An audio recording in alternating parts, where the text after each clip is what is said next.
फुलवंती या सिनेमाचा ट्रेलर नुकताच प्रसिद्ध झाला। या ट्रेलरचा रिव्ह्यू आज आपण करणार आहोत। तत्पूर्वी फुलवंती म्हणजे नक्की कोण ते पाहूया। फुलवंती ही शिवशाहीर बाबासाहेब पुरंदरे यांच्या सिद्धहस्त लेखणीतून साकारलेले अलौकिक पुस्तक आहे, ज्याची नायिका फुलवंती आहे। तीच फुलवंती आता चित्रपट रूपात मराठी रुपेरी पडद्यावर अवतरणार आहे। कथेच्या बाबतीत बोलायचे तर पेशवाई काळातील फुलवंती नावाची नर्तिका आणि व्यंकटेश शास्त्री यांची ही कथा आहे। फुलवंती ही भारतभर कीर्ती असलेली नर्तिका आहे। एका कार्यक्रमाच्या निमित्तानं ती पुण्यात पेशवे दरबारात येते। तिथे तिची पंडित नरसिंह शास्त्री यांच्याशी भेट होते। त्यांच्या भेटीनंतर तिच्या आयुष्याला अनपेक्षित वळण लागतं।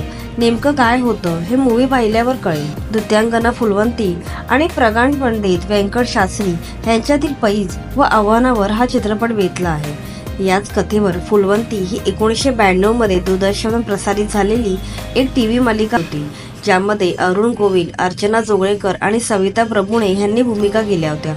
चला तर ट्रेलर रिव्ह्यू चालू करूया। ट्रेलरच्या सुरुवातीला शास्त्री बुवांच्या रोलमध्ये कश्मीर महाजनी आपल्याला दिसतो आणि पहिल्याच लुकमध्ये ट्रेलर विनर ठरतो। शास्त्री बुवांच्या रोलसाठी एकदम परफेक्ट कास्टिंग, एकदम शांत आणि तरल डायलॉग डिलिव्हरीने कश्मीर शास्त्री बुवा पहिल्या सीनमध्ये जिवंत करतो।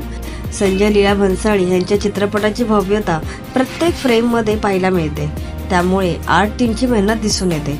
नंतर प्राजक्ता माळी आणि कश्मीर यांची जुगलबंदी पाहायला मिळते।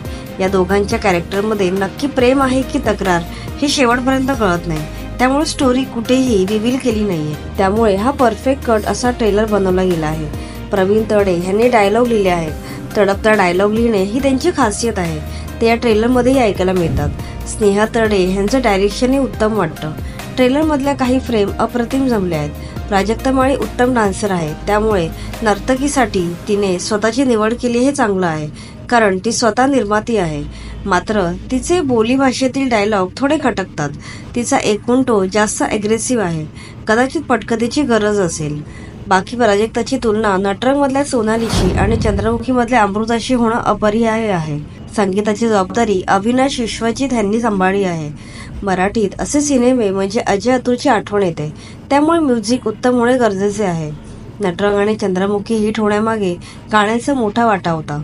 या चित्रपटाची रिलीज झालेली दोन्ही गाणी चांगली आहेत। या चित्रपटात प्राजक्ता माळीसह प्रसाद ओक, कश्मीर महाजनी, वैभव मांगले, ऋषिकेश जोशी या मेन कलाकारांसह पाहुण्या कलाकारांची मोठी फौज आहे।